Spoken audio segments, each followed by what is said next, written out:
Oumou Sangaré, une diva malienne au sommet des charts mondiaux.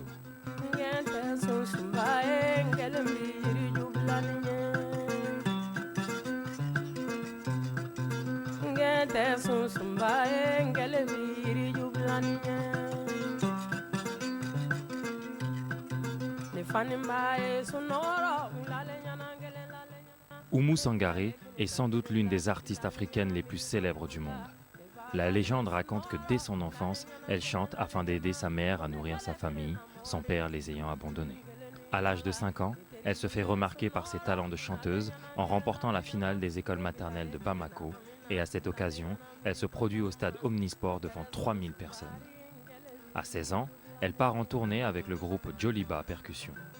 Quelques années plus tard, elle est sans doute l'une des plus grandes stars du continent. En 1990, un premier album baptisé Moussoulou connaît un succès important en Afrique, avec plus de 220 000 exemplaires officiels vendus. Grâce à Ali Farka Touré, Oumou Sangaré signe ensuite avec le label anglais World Circuit Records. À 21 ans, elle devient une star. Oumou Sangaré est considérée comme une ambassadrice du Wassoulou, sa musique étant inspirée des musiques et danses traditionnelles de la région. Elle écrit et compose ses chansons qui s'appuient sur une forte critique sociale, concernant notamment la place de la femme et les humbles dans la société. Depuis 1990, elle se produit sur les plus grandes scènes du monde, telles que l'Opéra de Sydney, Central Park, Queen Elizabeth Hall, ainsi que les plus grands festivals de la planète. Oumou Sangaré défend la cause des femmes à travers le monde. Elle a été nommée ambassadrice de bonne volonté de la FAO en 2003, prix de l'UNESCO en 2001 et commandeur des arts et lettres de la République française en 1998. Après une carrière riche de près de 25 années, Oumou Sangaré a su garder intacte la fougue et la passion des premières années et demeure à ce jour l'une des ambassadrices du continent les plus respectées.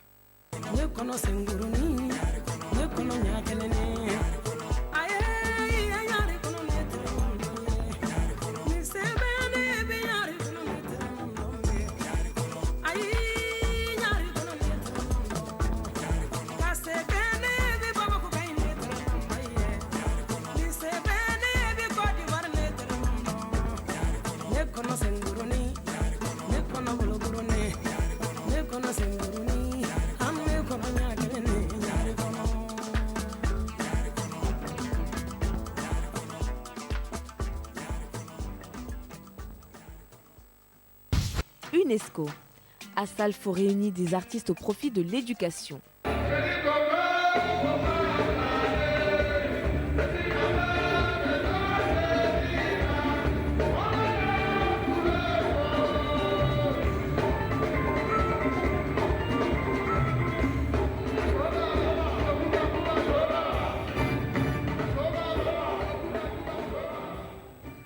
Ambassadeur de l'UNESCO, le leader vocal du groupe Magic System, Asalfo a entrepris des actions pour aider au financement de l'éducation. Il a ainsi réuni une brochette d'artistes africains pour sortir un album dont les bénéfices vont contribuer à financer des projets liés à l'éducation sur le continent. Parmi les pointures de la musique africaine figurent notamment Didier Awadi, Barbara Kanam, Pierrette Adams, Alif Naba, Kojo Antwi, X Maleya, Jim Martins et Miguelito. Le but de l'opération consiste notamment à rappeler que l'Afrique ne peut se développer sans l'éducation. UBiz News salue cette initiative de solidarité africaine et ne manquera pas de s'en faire largement l'écho dans les prochaines semaines. Hey, Magic System, ah ouais, on est là pour une histoire de tango tango avec DJ Abdel. C'est pas Danica.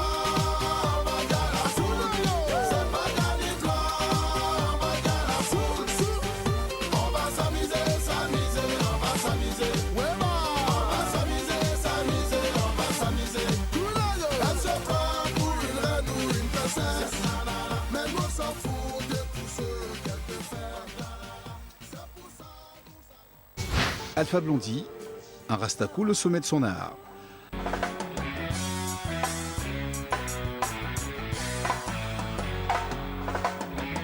Yes, I, yes, I, yes, I. J'ai tué le commissaire, mais je n'ai pas tué son brigadier. Oh non, non. À 60 ans, Alpha Blondy est toujours au top d'une carrière qui débuta il y a tout juste 31 ans, au cœur des années 80. Il est sans doute le chanteur international le plus populaire de la musique afro-reggae, depuis la disparition de son idole, Bob Marley, et dont il fut le premier à récupérer les musiciens, les célèbres Wailers. Engagés, ses titres sont connus et repris dans le monde entier. Quel chemin parcouru depuis la sortie de son premier album, Jah Glory? Alpha Blondy explique ne pas oublier ses souffrances de jeunesse. From the Bible to the Quran, a revelation in Jerusalem. Shalom, salam alaikum. You can see Christians, Jews and Muslims living together and praying, amen. Let's give thanks and praises. Baruch atah Adonai, Baruch Abba Yerushalayim, Baruch atah Adonai, Baruch Abba Yerushalayim. Salif Keita, la star malienne, appelle au respect des albinos. Je suis un noir, ma peau est blanche, et moi j'aime bien ça, c'est la différence qui est jolie. Salif Keita est une star planétaire d'origine africaine qu'on ne présente plus. En marge de sa carrière internationale respectée, l'artiste multiplie les messages qui visent à lutter contre les préjugés et la discrimination des albinos. Il déplore que les services puissent aller jusqu'à la persécution et parfois jusqu'au sacrifice humain.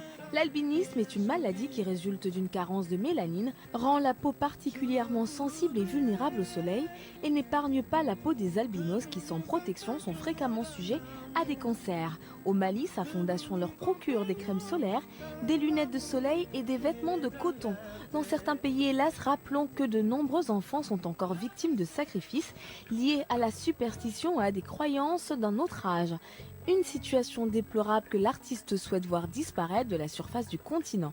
Manjua.